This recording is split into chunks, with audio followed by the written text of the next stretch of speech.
السلام عليكم ومرحبا بكم في قناتكم الكرة المغربية. لكن قبل أن نبدأ أريد أن أسألكم، هل تتوقعون أن يعيد أشبال المغرب كتابة التاريخ في كأس العالم تحت 17 سنة؟ هل يستطيع المنتخب الوطني المغربي تخطي قوة المنتخب الأمريكي المرعب؟ ومن هو النجم الذي قد يصنع الفارق في هذه المواجهة الحارقة؟ ابقوا معنا لأن التفاصيل القادمة ستكشف مفاجآت لن تتوقعوها أبدا. القصة تبدأ هنا. بعد دور المجموعات كان مليئا بالتقلبات والترقيات والسرعة في الأداء.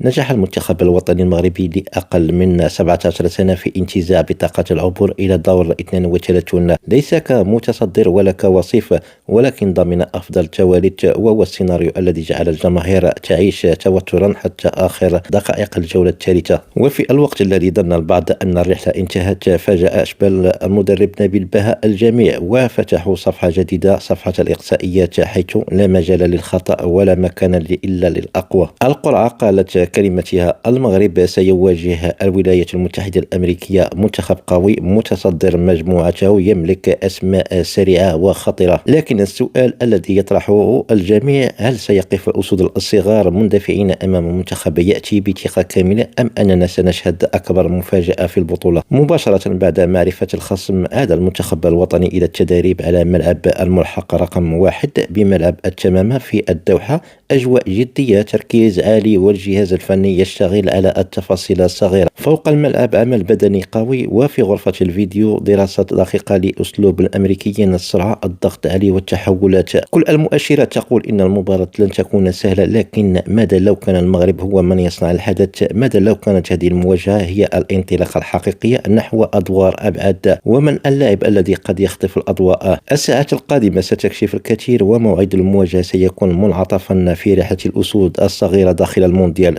إما التأهل أو خروج بشرف. لكن ما نعرفه جيدا هو أن المغاربة لا يستسلمون، وعندما يتعلق الأمر بالقميص الوطني فهناك دائما مفاجآت. قولوا لنا في التعليقات ما هي توقعاتكم للنتيجة، ومن تتوقعون أن يكون نجم المباراة. لا تنسوا اللايك والاشتراك، لأن القادم سيكون أكثر إثارة، ونراكم بعد صافرة النهاية، والسلام عليكم.